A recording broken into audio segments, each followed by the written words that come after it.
menjelaskan tentang obat hipertensi. Apa itu tekanan darah tinggi?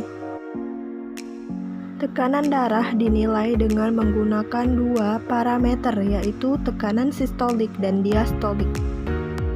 Tekanan darah sistolik adalah tekanan maksimum pada pembuluh darah arteri saat jantung berkontraksi, sedangkan tekanan darah diastolik adalah tekanan minimum pada pembuluh darah arteri di antara kontraksi jantung. Nah, selanjutnya kita akan membahas tentang obat hipertensi. Hipertensi adalah salah satu penyebab paling utama gagal jantung kongestif atau CHF. Banyak sekali penelitian yang menunjukkan bahwa terapi dengan obat hipertensi telah terbukti secara signifikan mengurangi risiko kematian akibat stroke dan penyakit arteri koroner. Selanjutnya, kita akan membahas jenis-jenis obat hipertensi. Yang pertama, diuretik. 2. Angiotensin converting enzyme atau AC inhibitor. 3. Angiotensin E-receptor blockers atau ARBS. 4. Calcium channel blocker atau CCB. 1. Diuretik. Diuretik adalah penghambat saluran kalsium yang dapat bekerja lebih baik terutama pada ras tertentu dan pada orang yang usianya lebih tua. Dia lebih efektif daripada obat hipertensi golongan penghambat angiotensin converting enzyme atau ACE saja. Efek samping paling sering dari diuretik adalah sering kencing. 2. Angiotensin converting enzyme atau AC inhibitor. Obat hipertensi dari golongan angiotensin converting enzyme atau AC inhibitor. Contohnya captopril, lisinopril, benazepril, dan lainnya. Cara kerja AC inhibitor adalah membantu merelaksasi pembuluh darah dengan menghalangi pembentukan bahan kimia alami yang mempersempit pembuluh darah. 3. Angiotensin E-receptor blocker atau ARBS. Angiotensin E-receptor blockers atau ARBS adalah obat hipertensi yang membantu melemaskan pembuluh darah dengan menghalangi aksi bahan kimia alami yang mempersempit pembuluh darah. Contoh obat hipertensi dari ARB adalah candesartan, losartan, dan lainnya.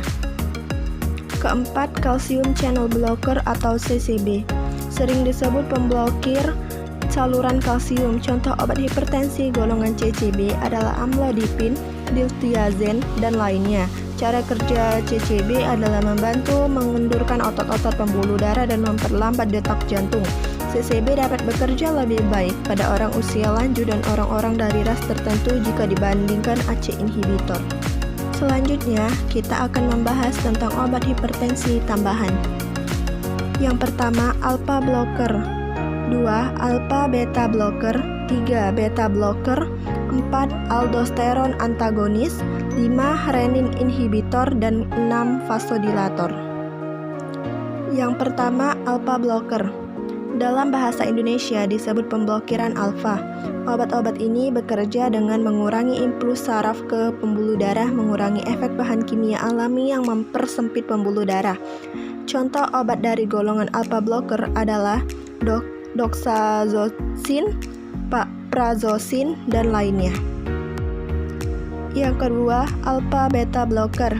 Selain mengurangi impuls saraf ke pembuluh darah, alpha beta blocker memperlambat detak jantung untuk mengurangi jumlah darah yang harus dipompa melalui pembuluh darah.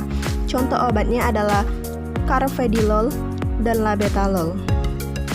Yang ketiga, beta blocker. Obat yang juga disebut penghambat beta ini bekerja dengan mengurangi beban kerja pada jantung sekaligus membantu melebarkan pembuluh darah sehingga menyebabkan jantung berdetak lebih lambat dan dengan kekuatan yang berkurang. Obat dari golongan blocker diantaranya acebutolol, atenolol, dan masih banyak lagi. Yang keempat, aldosteron antagonis. Contohnya obat hipertensi dari golongan ini adalah spironolactone dan epleronen. Obat-obatan ini bekerja dengan memblokir efek bahan kimia alami yang dapat menyebabkan retensi garam dan cairan yang dapat berkontribusi pada tekanan darah tinggi. Kelima, renin inhibitor. Penghambat renin seperti aliskiren bekerja dengan memperlambat produksi renin, yaitu enzim yang diproduksi oleh ginjal. Enzim ini mengawali serangkaian proses dalam tubuh yang berujung pada naiknya tekanan darah. Aliskiren bekerja dengan mengurangi kemampuan renin. Untuk memulai proses ini, obat ini tidak boleh dikonsumsi berbarengan dengan obat hipertensi dari golongan ACE inhibitor atau ARB karena meningkatkan resiko komplikasi serius termasuk stroke. Dan selanjutnya yang terakhir atau yang keenam, vasodilator.